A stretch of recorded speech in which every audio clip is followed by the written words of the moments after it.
welcome to Concerts in the Barn. My name's Leigh. I'm the volunteer director. Woohoo! And I'm happy to see so many children in the audience for our children's program today. That is being somewhat facetious. If there are any children who are outside and would like to come in to see the instruments, not performed by themselves, but by real living people, please do so. But if you'd like to stay outside, that's fine too, of course. So, this is a story of Amy's amazing journey. And I wrote it last summer for no particular reason. I just felt that it was a story that I wanted to write. And then I thought that it had some peculiarities or similarities to a musical production that many of us grew up with called Peter and the Wolf. And so I decided to make this into sort of an updated Peter and the Wolf.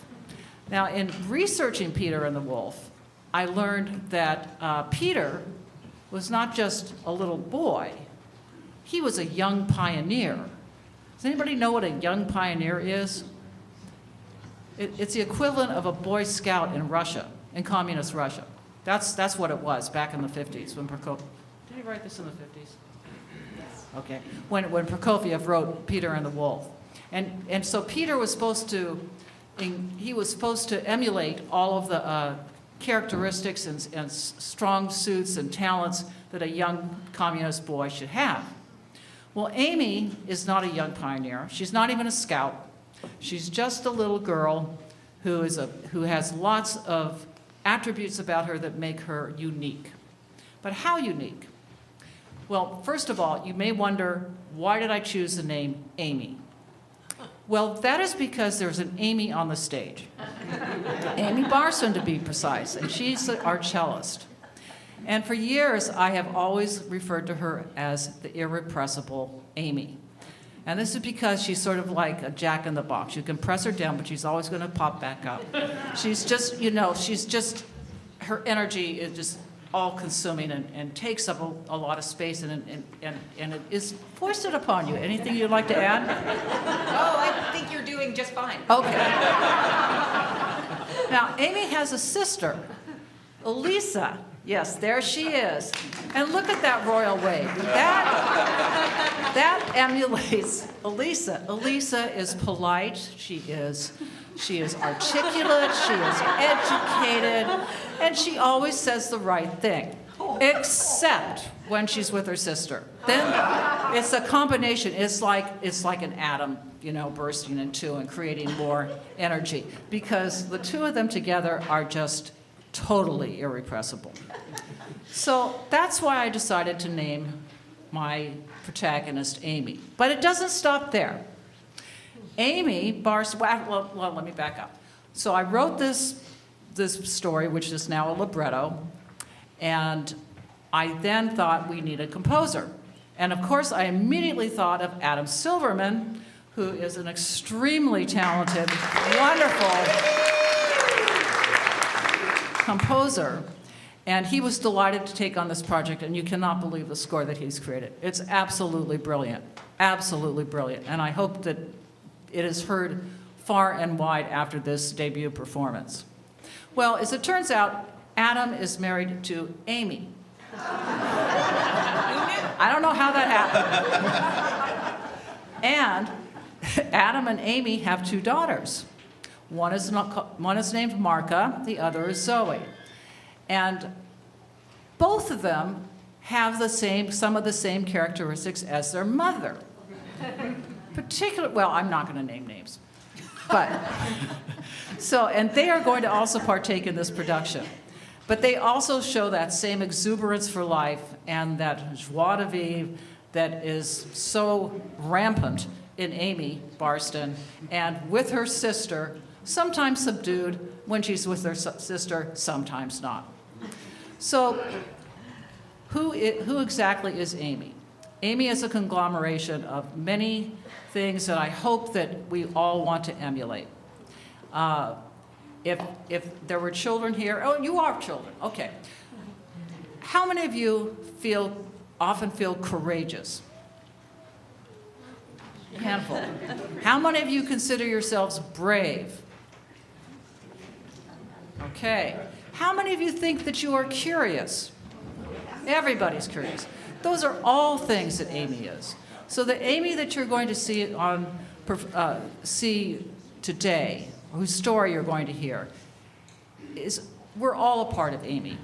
For all those things that we are, she is as well. Now, because Adam was in charge of creating the music for it, he was also in charge of the instrumentation. And as you can see, we have many different instruments on the stage. And since I'm a mere writer, I'm not going to identify everyone, but I hope this one of my distinguished colleagues will. But in order to make sure that the music and the words ran perfectly together, we have a conductor, which I have to say is the first time one has appeared on this stage. All of you who knew my husband, Alan Eglitzen, knew that he had been a member of the orchestra and then struck out to be part of the Philadelphia String Quartet. And at that point on, he didn't see many conductors. We'll just leave it at that. But we are delighted. We are delighted to have this particular one today. I heard him conduct the Bainbridge Symphony Orchestra about a month ago. And I was amazed at not only the incredible quality of the music, but I also was amazed to see how the musicians seemed to like the conductor, and the audience seemed to like the conductor too, which is an incredible combination, not often reached. So we're delighted to have Ryan DAKOTA FARRIS with us today, who will be conducting our production of Amy's Journey.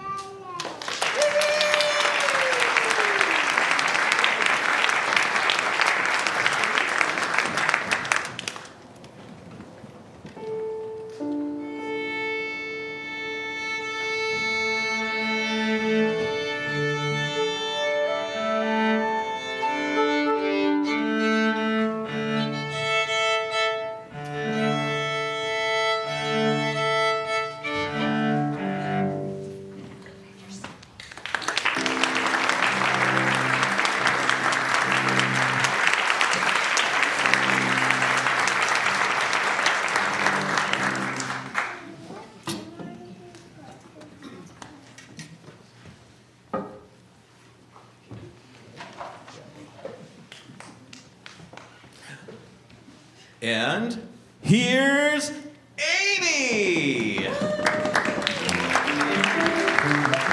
Once upon a time, there lived a girl named Amy. Amy lived in Philadelphia, a long way from here. Amy liked to walk fast, talk fast, and do everything at double speed, even when she was playing her cello. And now, Amy playing her cello.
Amy had an invisible friend named Sam.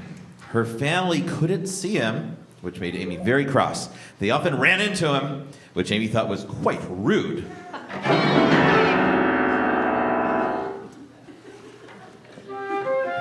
Amy's Aunt Becca lived on a huge farm on the Olympic Peninsula. One summer, she invited Amy to come for a visit. Amy packed her bag and left room for Sam. She couldn't wait to begin their adventure. The farm was so big and full of life. All Amy could do the first day was stare. But soon she was running to every place that needed exploring. Sam came with her at first, but soon it was Rafe, an old gray cat who followed Amy everywhere.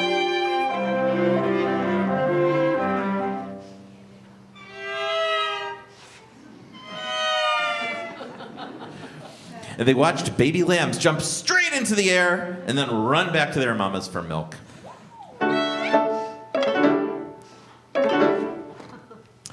They met two goats, Duchess and Penny, who ate grass all day long whenever they wanted. They liked to butt heads with each other, and sometimes with Amy, too.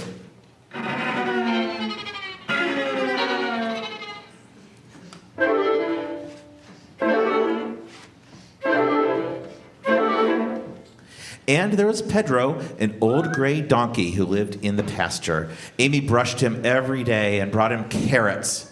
Pedro would always thank her.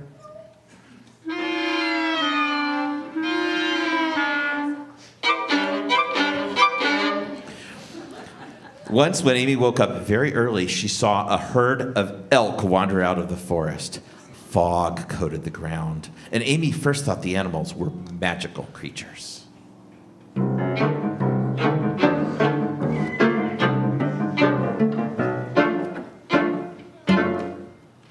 Eagles soared overhead all day long. They looked small in the sky, but Amy's aunt said they were quite large and had sharp talons that could scoop up small children. Amy wasn't worried. After all, Rafe had sharp claws too, and he would protect her. At night, when Amy and Sam and Rafe were in bed, they'd all listen to the hoot-hoot of the barn owls across the meadow.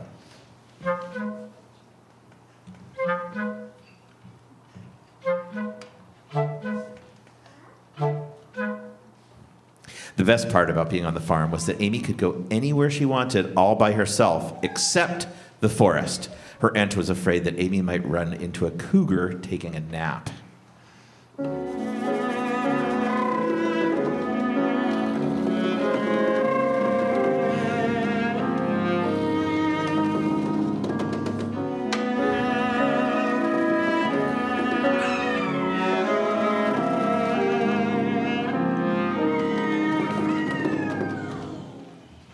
But Amy was very sneaky. She was sure she wouldn't wake him up.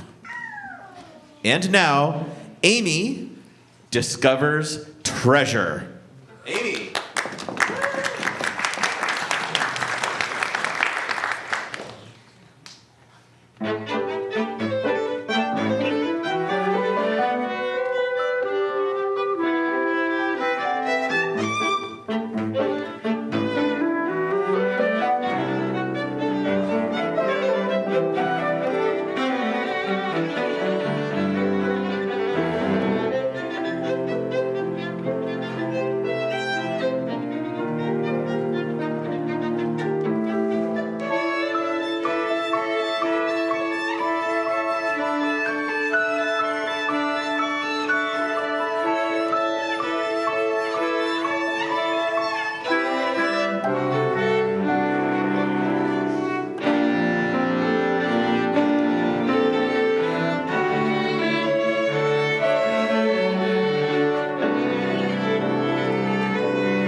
Most days, Amy and Rafe were outside from dawn to dusk.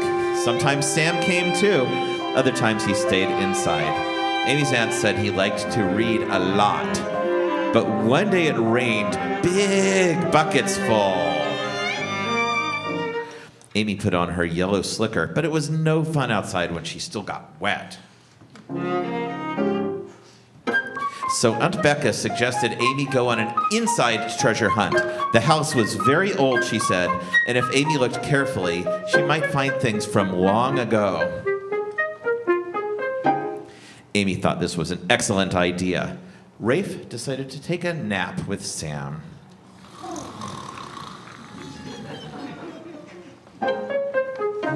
Amy decided to explore the old bedrooms upstairs that are now used for storage. So many boxes were up there. It was a lot of work to move all of them. But when she discovered two small doors built into the walls, closed with rusty bolts.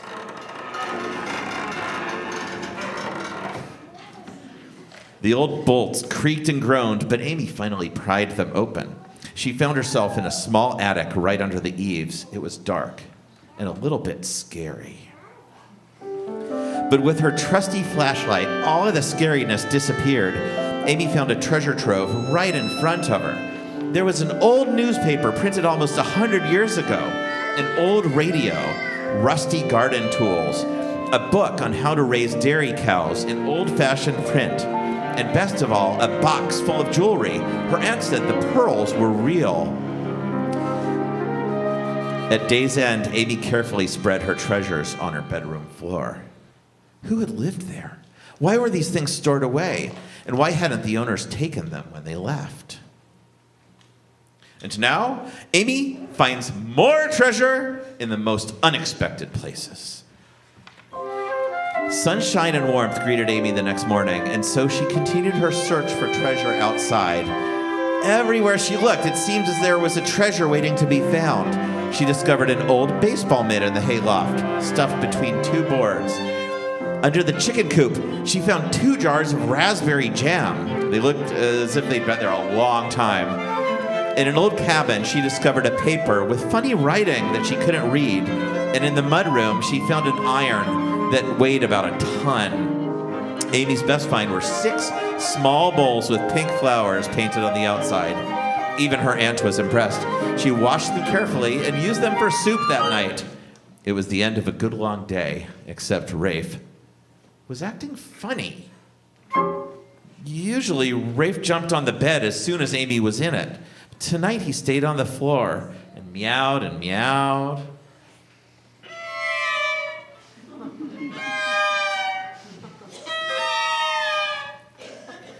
Amy got up to see what Rafe wanted. She followed him downstairs, where he stood expectantly at the front door. Well, what could Amy do? She opened it. When he ran outside, she followed him. Rafe ran and ran and ran across Pedro's pasture, past the barn, and into the forbidden forest, where he kept running until he reached a circle of grass. He stopped so suddenly that Amy almost ran into him. Then he gave a meow so loud and for so long that Amy was sure it could be heard throughout the farm.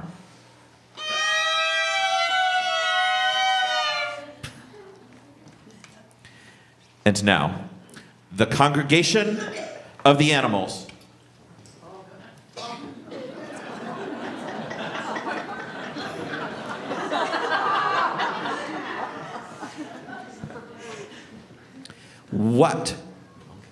What was Rafe doing? She watched the cat settle on the ground and tuck his front paws under his chest and started to sit down beside him. Careful, Rafe said. I pooped there a few days ago. Oh, Amy said. Thanks for letting me know. Wait a minute. Had Rafe just spoken? She stared at him. Well, I thought it only polite to mention it. When did you learn to talk? Rafe's whiskers went up, which Amy knew was his way of smiling. I've always known. Inside this circle, all animals can talk to each other, including you. As Rafe spoke, she noticed other animals slowly entering the circle. Pedro the donkey walked in first, followed by the goats, and then the ram. No one heard the cougar come in, but his bright eyes glowed so everyone could see him. An eagle swooped in and folded his wings neatly. One of the barn owls followed him. Well, I see everyone is here, the owl said. The elk are missing, the cougar said. They're always the last to arrive. Watch it, cougar, said the owl. You know what happens when you disparage another animal. I am not disparaging another animal, the cougar said. I am merely stating a fact. Amy turned to Rafe, who whispered in her ear.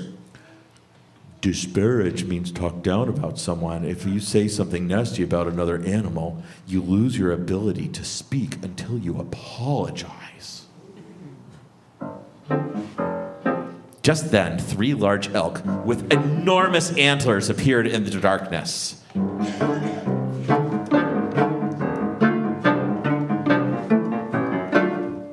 Amy whispered back to Rafe, how can you apologize if you can't speak? Wait and see, Rafe said. Someone always blows it. The meeting will now come to order, Owl said. The cat has brought us here, and so shall be the first to speak. Rafe stood up and nodded to his fellow creatures. The human child has discovered many items of interest about the farm's history. Amy watched the animals all stir. They seemed uneasy. She hoped she hadn't done anything terribly wrong. Such as, the cougar growled. Rafe looked pointedly at Amy. Apparently, she was supposed to speak. Small things, Amy said. An old baseball mitt, papers I can't read. But it's not the things so much, it's where I found them. And where was that, child? Duchess, the fatter of 2 goats, spoke to her kindly, which made Amy feel much better. They weren't where you'd expect them to be. They were well hidden, as if they didn't want to be found. The animals nodded and murmured to themselves. And what have you done with these items? Asked Pedro the donkey. They're in my bedroom. I keep looking at them and wondering who owned them and why they decided to hide them. And what have you learned? The owl said sternly. He reminded her of her 3rd grade teacher, whom she never liked very much. Nothing. That's the problem, Amy said. I keep finding things that most people would keep on their homes, on shelves, out in the open. A silence fell over the group of animals. They looked among each other. Can we trust her? The cougar snarled. It didn't sound as if he might. The animals started to talk all at once, and then Rafe held up one paw. I, for one, think that the child deserves to know the truth. After all, she found the items. It's natural she would want to know what they mean. Elk said, what would she do with the knowledge? And the elk's bellow sounded like an old foghorn. Who can say? The owl responded. I'm sorry, who can say? The owl responded. Does it matter? Of course it matters, snapped the cougar. We have lived with the secret for decades. Only our ancestors saw what happened. If the secret is shared, will the humans who now live here be safe? Amy felt her stomach flip-flop. If she learned a secret, did it mean Aunt Becca would have to leave? Maybe, she started to say. Silence, child! The elk said, this is a decision only we can make. We don't know what will happen, Duchess said patiently. We only know we don't want it to happen again. Amen, sister, the donkey brayed. Those were terrible days. A torrent of noise followed as all the animals spoke over each other. She thought she heard someone say, Sam. But how could that be? The cougar stood up and stretched until his tail was in the air. Well, Owl, if you think we should spill the beans now, when everything is peaceful and quiet, be my guest. I always thought you got dropped out of the nest before you could fly. A big gasp went around the circle as the cougar's body suddenly twisted and hurled back into the forest. Rafe turned to Amy. Now he's done it. He said something spiteful, and so the forces have thrown him out. He'll have to grovel to be let back in. And grovel he did. The cougar turned on his back, his legs flailing. He was trying to speak, but nothing came out. He covered his eyes with great paws as if to hide his shame. "Oh, all right," grumbled the owl. "You can come back in." The cougar slowly tiptoed into the circle. It was very quiet. "I think it's time for a vote," Rafe said firmly. "All in favor of sharing the secret with the child?" She watched as every animal, except the cougar, raised a talon, hoof, paw, or claw in the air. "Cougar?" Rafe asked politely. I abstain. Then the ayes have it. Amy, climb aboard the eagle, who will show the first part of our secret with you right now. Amy stood up hastily and swatted the dirt from the seat of her pajamas. The eagle nodded to Amy, and she straddled him and suddenly realized his wings were growing bigger every second. Slowly, the eagle extended each wing until they seemed to touch the sky. Hold on tight, Amy. Takeoff is the scariest part. Amy grabbed 2 tufts of eagle's feathers. She felt his body sink and rise forward and could feel the night air move with every wing stroke. A sudden fog surged towards them, and Amy shut her eyes tight. She could feel the eagle moving higher, but didn't dare open her eyes while the damp fog was around her.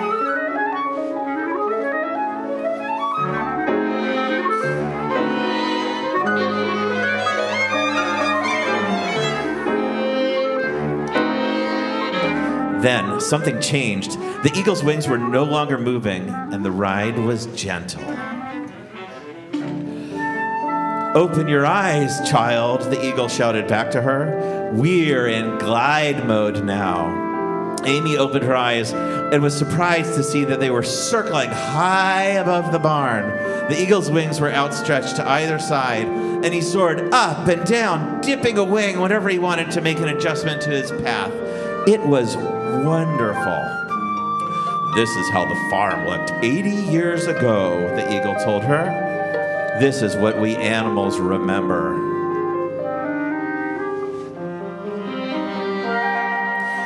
"I can't see much from way up here," she shouted to the eagle, and the eagle responded with a quick dip downward. Amy was glad she was still holding on to his feathers.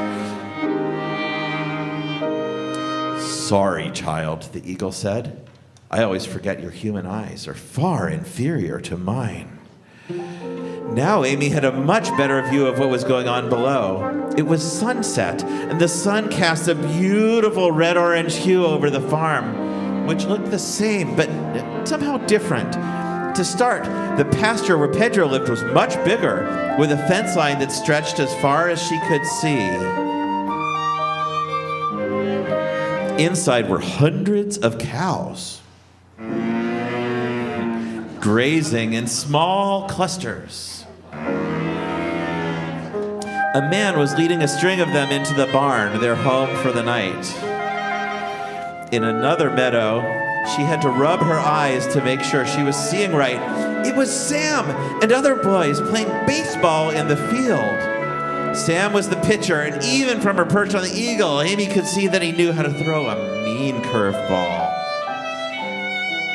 "Go, Sammy," she yelled down to him. "He can't hear you, child," the eagle said. "He's living in a time you never knew." Amy didn't care, and she continued to cheer him on as she struck out another batter. The eagle soared around the baseball field 2 more times and then glided to another pasture. A woman and 2 girls were bending over, tending to long rows of berry plants. They had straw hats on their heads and were talking and laughing as they worked.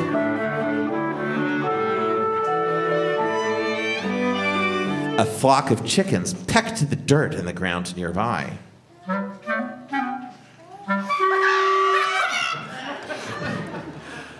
This is who lived here, child. Look and see what the farm was so many years ago." Amy broke her gaze of the working women to get a full picture of the farm. It was so much bigger than what Aunt Rebecca's farm looked like. And it was so lush and green, so full of animals and activity.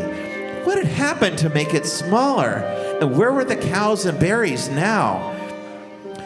We must return, the eagle sounded, as if he regretted this. Amy knew how he felt. She could stay on the eagle's back forever. As the eagle turned towards the forest, the fog that had let them out returned, surrounding them.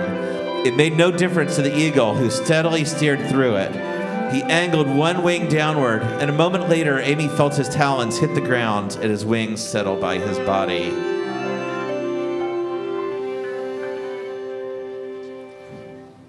The ride was over. "Thank you, Eagle," Amy told her pilot. "That was the best flight I've ever had." "Learn from it, child," was all the eagle said. But his sharp eyes brightened at her compliment. The other animals were still in the circle, waiting silently. Surprisingly, it was the cougar who spoke to her first, and his tone was now soft and gentle.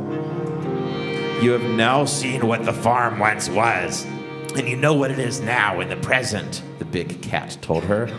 "And you have shown us your ingenuity." Rafe whispered to her, "That means you're smart. Therefore, we're going to give you a clue which will have no doubt will lead you to others and in time to the secret of the farm." Amy's heart dropped. She was hoping to find out more from the animals. All sorts of questions had popped into her head while she was flying with the eagle. "Don't look so sad," the cougar said. "You will learn more by finding out the rest of the secret yourself than if we told you." Rafe laid upon Amy's arm. "I'll take you to it now." He stretched, yawned, and began to move out of the circle. That was it. That was all Amy was going to learn. She got up and ran to join Rafe, who was heading towards the barn. Good luck, child, was the chorus that followed her. Amy turned to wave goodbye, but the animals already had turned and were heading back to their nighttime homes. Rafe entered the barn and scampered up a wooden ladder next to one of the big posts. He meowed incessantly.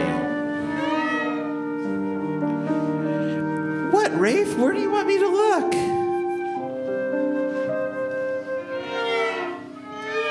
Rafe continued to meow more loudly. Of course! Now that Rafe was out of the circle, he could only talk cat speak.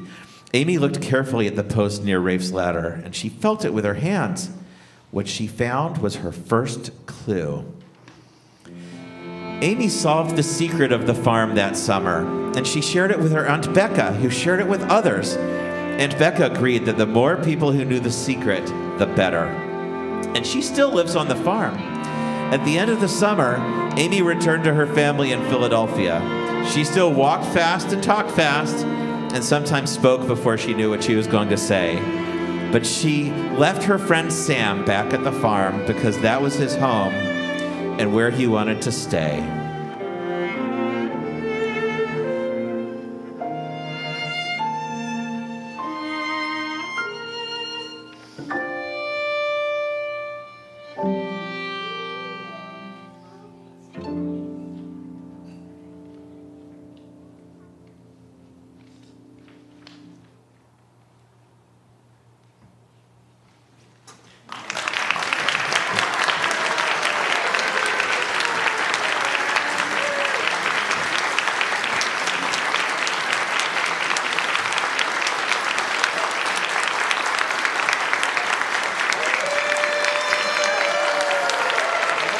Little Amy.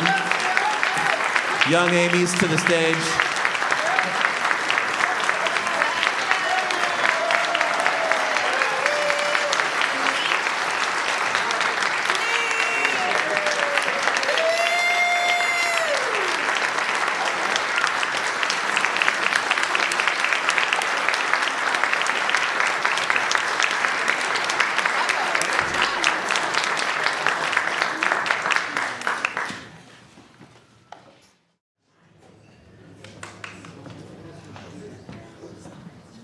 Raise your hand if you play an instrument or used to play an instrument. Raise your hand if you love to practice. Way fewer hands. Way fewer hands. Nobody likes to practice. Raise your hand if you hate practicing. It's so much lonelier than performing, right? All musicians need pieces that they find or discover when they're really just done with practicing. They just need something to inspire them, maybe a different genre or an artist to emulate. The piece I'm going to play for you now is that piece for me. When I was a teenager, I never wanted to practice. I do enjoy it now because it's the most peaceful part of my day. But this piece is called Giulio. It's by the cellist Mark Summer, who was in the Turtle Island Jazz String Quartet. And it's sort of like he's dressing up the cello as a guitar for Halloween. There's a lot of strumming, a lot of hitting the body of the cello to make loud percussive noises. It's really fun. I'll demonstrate two of my favorite techniques. One is where I alternate, it's called I do a left hand pluck followed by a hammer-on, followed by a hit with the bow. And I do that, it's 3 different sounds being rotated, but I accent every fourth, so it's a polyrhythm at the same time. It's just a cool sound. And the other one is a strumming technique where I hit the cello with my thumb. I hit the fingerboard with the thumb. It sounds dangerous, but it's not. And it creates an offbeat so that it's sort of like I'm playing with a drum set at the same time. You'll know when that happens. So this is Giulio by Mark Summer.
Did anyone here grow up with the story Ferdinand the Bull? It's adorable.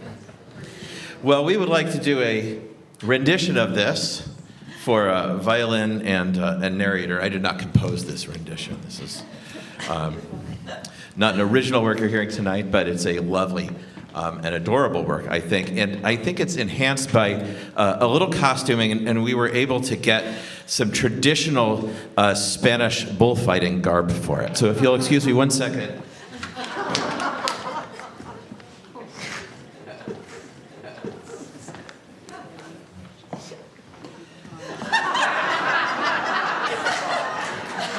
This is an actual cape from Barcelona.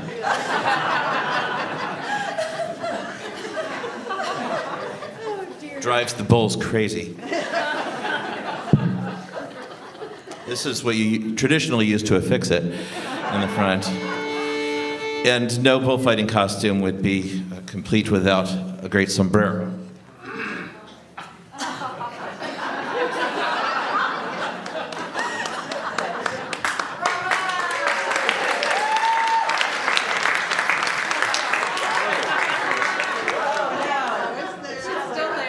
Still here. Thank you. Oh, thank goodness. I'm not sure. Okay, hold on. Let me just tune. All right.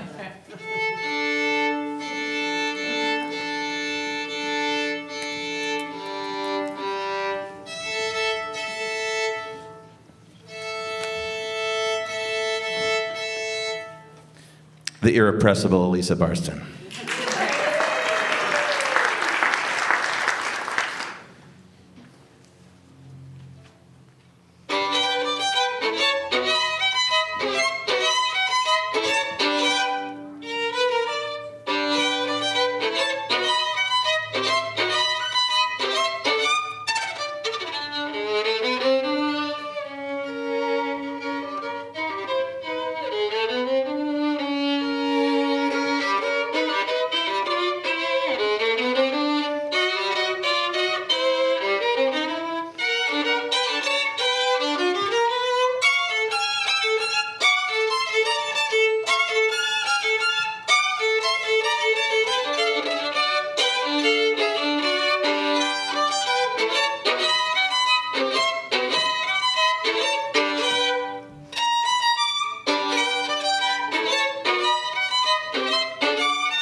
Once upon a time in Spain, there was a little bull, and his name was Ferdinand.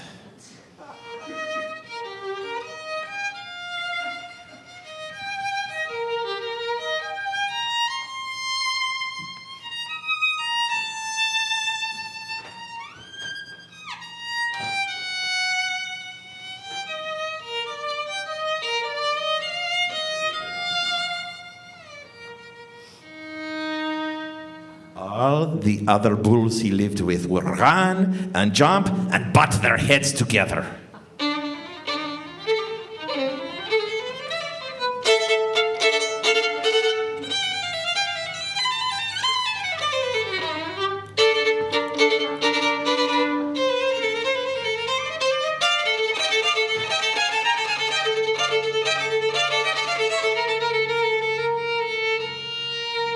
But no Ferdinand. He liked to sit just quietly and smell the flowers. He had a favorite spot in the pasture under a cork tree. And he would sit in his shade all day and smell the flowers.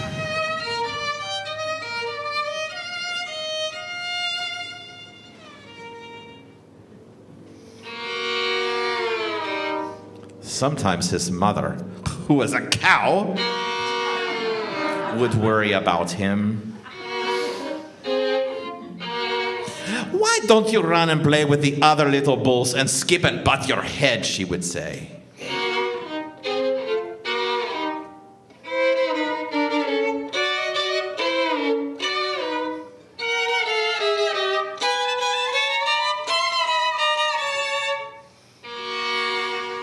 But Ferdinand would shake his head. I like it better here where I can sit just quietly and smell the flowers. And because his mother was understanding, she let him sit there and be happy, even though she was a cow.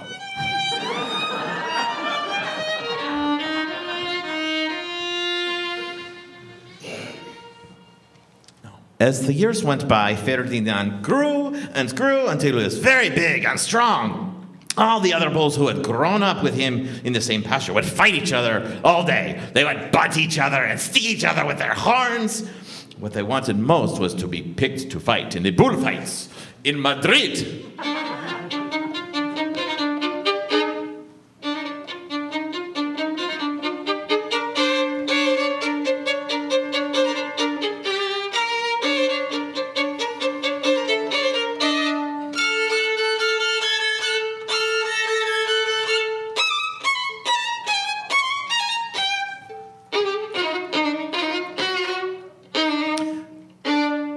But no Ferdinand. He still liked to sit just quietly under the cork tree and smell the flowers. One day, 5 men came in funny hats to pick the biggest, fastest, roughest bull to fight in the bullfights in Madrid.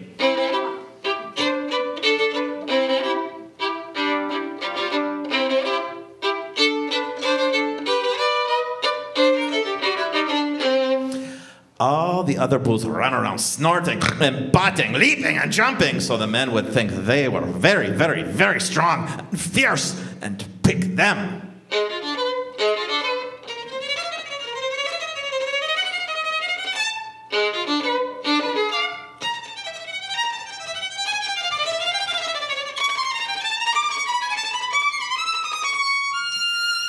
Ferdinand knew they would not pick him, and he didn't care, so he went out to his favorite cork tree to sit down. He did not look where he was sitting. And instead of sitting on the nice, cool grass in the shade, he sat on a bumblebee. Well, if you were a bumblebee and a bull sat on you, what would you do? Ow, did it hurt? Ferdinand jumped up with a snort. He ran around puffing and snorting, buffing and pawing the ground as if he were mad.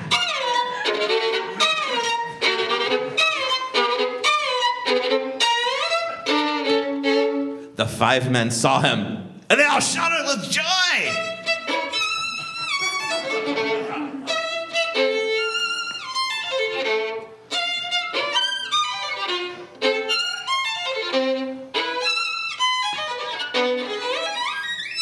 Here was the largest and fiercest bull of all, just the one for the bullfights in Madrid.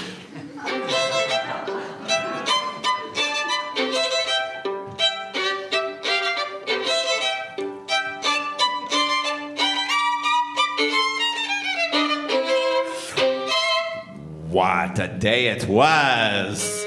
Flags were flying, bands were playing, and all the lovely ladies had flowers in their hair. They had a parade into the bull ring.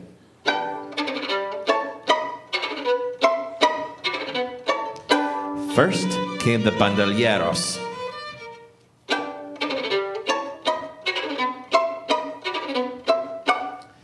Next came the picadors.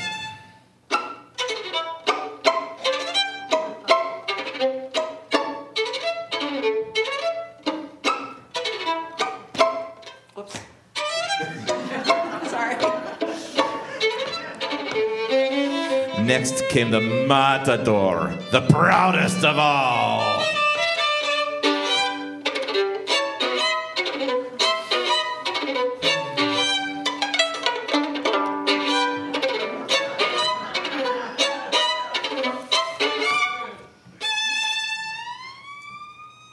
Then came the bull, And you know who that was, don't you? Ferdinand went to the middle of the bullring, and everyone thought he was going to fight fiercely and butt and snort and stick his horns around. But no, Ferdinand. When he saw the flowers in all the lovely ladies' hair, he just sat down and he smelled. He would not fight no matter what they did. He just sat and smelled. And the bandolieros were angry, and the picadores were angrier. And the matador was so angry because he couldn't show up. He cried.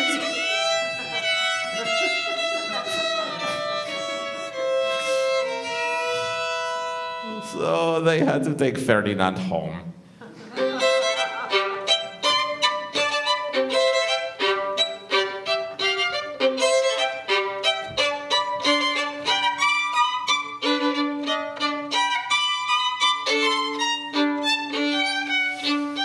And he is sitting there still under his favorite cork tree, smelling the flowers, just quietly. He is very happy.